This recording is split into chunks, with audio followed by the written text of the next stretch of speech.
Assalamualaikum dan selamat pagi kawan-kawan penggemar koi. Ini habis makan, habis subuh tadi, cuman tetap lapar ya karena ikan udah besar-besar. Perawatan untuk kolam ini biar awet jernih, ikan pertumbuhannya bagus. Ya, nomor satu harus dijaga kualitas air.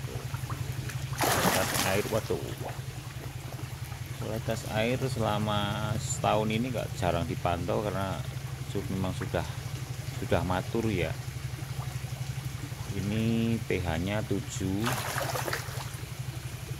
TDS-nya sekitar 200 sampai 300, terlalu jernih. Jadi ada dampaknya kalau terlalu jernih itu ikan cenderung bintik merah kalau di Malang itu ya. Perawatannya kita untuk target 10 tahun tanpa kuras. Ini selain dulu kolam baru sekali kuras karena pembersihan sisa semen saja. Ini udah 1 tahun lebih, udah 2 kali September ya. Dulu pembuatan di Agustus 2024 ya, 2024. Ini udah mau September lagi, kurang 4 bulan gini ya. Kolam lama ini karena udah terlalu besar ikannya, kita pindah. Untuk cadangan daya mati listrik kita pakai panel surya 300 ampere. Ini untuk sistem autonya. Perawatan biar awet jernih, kita menjaga kualitas air dan intensitas pakan. Kalau kita lagi males untuk bersih atau kita bersihnya hanya untuk dripping saja ya. Dripping itu pemasukan air bersih untuk suplai mineral itu hanya sekitar 10 sampai 20%, tergantung nanti kita backwash-nya untuk pengambilan kotoran ikan. Tergantung intensitas pakan, kalau banyak ya 2 minggu sekali, kalau intensitas pakannya normal ya bisa 2 bulan sekali. Kita lihat untuk chamber 1 itu nah seperti ini. Chamber 1 ini bersih, chamber 1. Nah, chamber 1 ini kerantapan ini ya kena kotoran. Ini chamber 1 ini udah 1 bulan lebih kita bersihkan. Nah, tutup lagi. Ini chamber 1. Kalau hujan juga nggak perlu bingung karena overflow-nya nggak ada, buang secara otomatis juga ada lihat pompa itu. Kalau kita tinggal pergi sudah nggak khawatir melubar airnya, karena kita hanya pakai ketinggian ini sampai batas atasnya itu 2 cm itu. Bisa kadang kalau saking laparnya bisa loncat sampai rumput ini.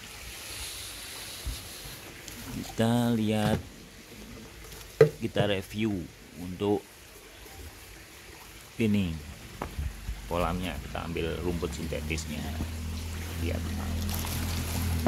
sekalian cek.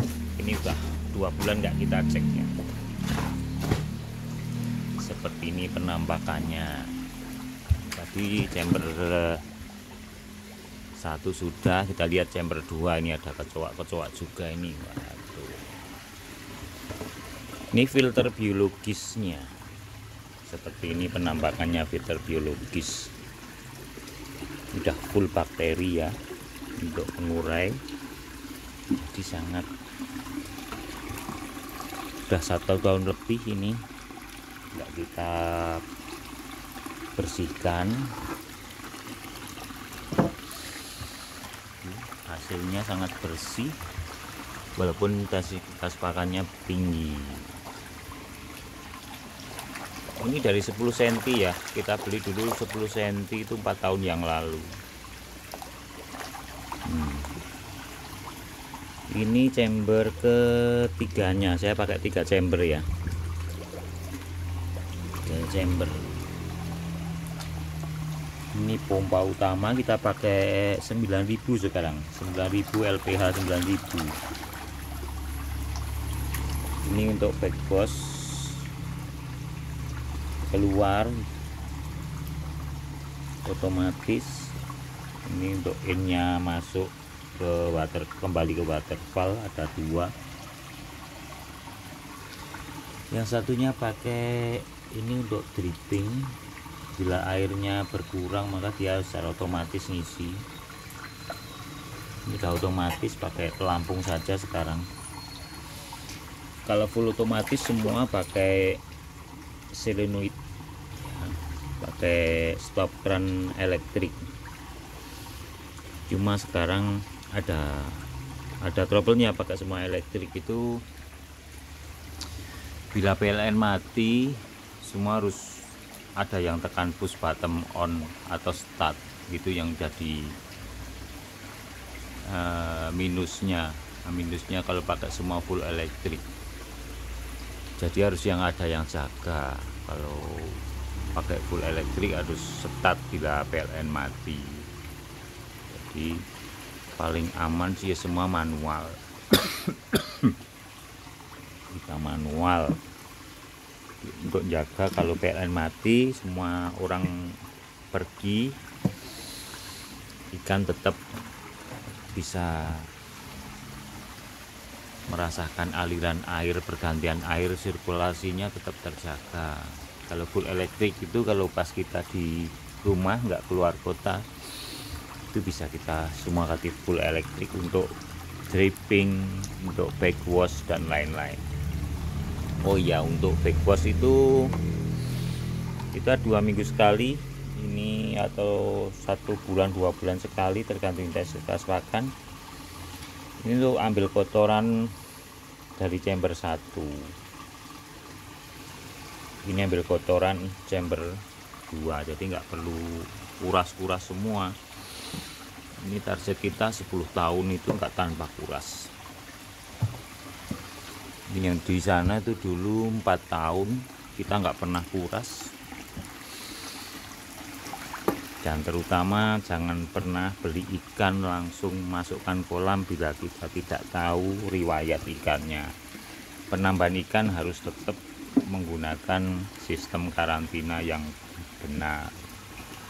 Memilih ikan yang bagus, sehat, itu perlu pengetahuan yang cukup.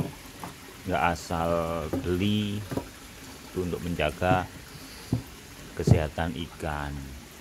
Karena kalau beli ikan asal nanti dimasukkan ke kolam menjadi musibah, karena bawa bakteri atau virus, itu berakibat fatal, menular pada ikan-ikan yang habitat asli. Pasang kembali si rumput sintetiknya biar tampak bagus. Wow.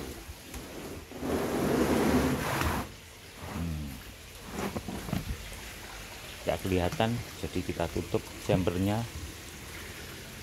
gak kelihatan biar tetap bagus. Kelihatan kalau ada chamber. Terpenting untuk suplai udara kita pakai apa itu, Hiblo Takatsuki ya, yang minim suara. Dan kita harus punya namanya rumah sakit. Ini kita pakai akuarium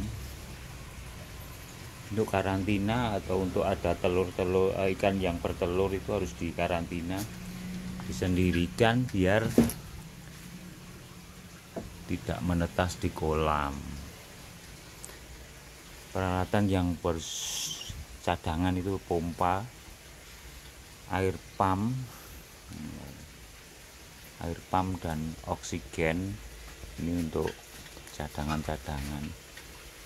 untuk kiriman, terus garam untuk, karena obat itu selama ini kita paling efektif ya pakai garam, nggak usah terlalu banyak pakai zat-zat kimia. Sudah membuktikan bahwa garam itu adalah obat paling ampuh yang saya buktikan selama 4 tahun itu pakai garam, nggak perlu banyak kimia. Kalau kimia itu bahaya, kecuali untuk pembunuhan bila ada kutu-kutu itu harus pakai pembasmi kutu tapi dengan takaran yang benar. Nah, untuk cadangan-cadangan kita harus punya beberapa aerator, cadangan daya bila mati listrik kita punya. Syarat utama untuk aman bila nggak punya cadangan daya dan lain biar mati PLN itu kedalaman kolam harus terpenuhi. Ini minimal saya pakai kedalaman dulu 130 cm kali 4,5 meter. Volumenya ini sekitar 13 atau sampai 16 kubik air. Jadi sudah terbukti beberapa kejadian mati listrik sampai sehari, alhamdulillah aman. Ikan tetap sehat, jinak. Ini semua ikan jinak. Jinak.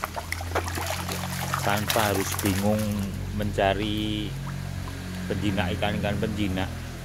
Dengan perlakuan ngasih makan ya pada satu tempat itu udah bikin ikan jinak secara alami. Kita kasih makan, saya pakai pakan yang biasa sekarang. Udah semua bisa makan sendiri, jadi suapi penjinak alami aja. Karena udah jinak ya kita kasih makan ya lempar-lempar aja, udah nggak terlalu pengaruh ya.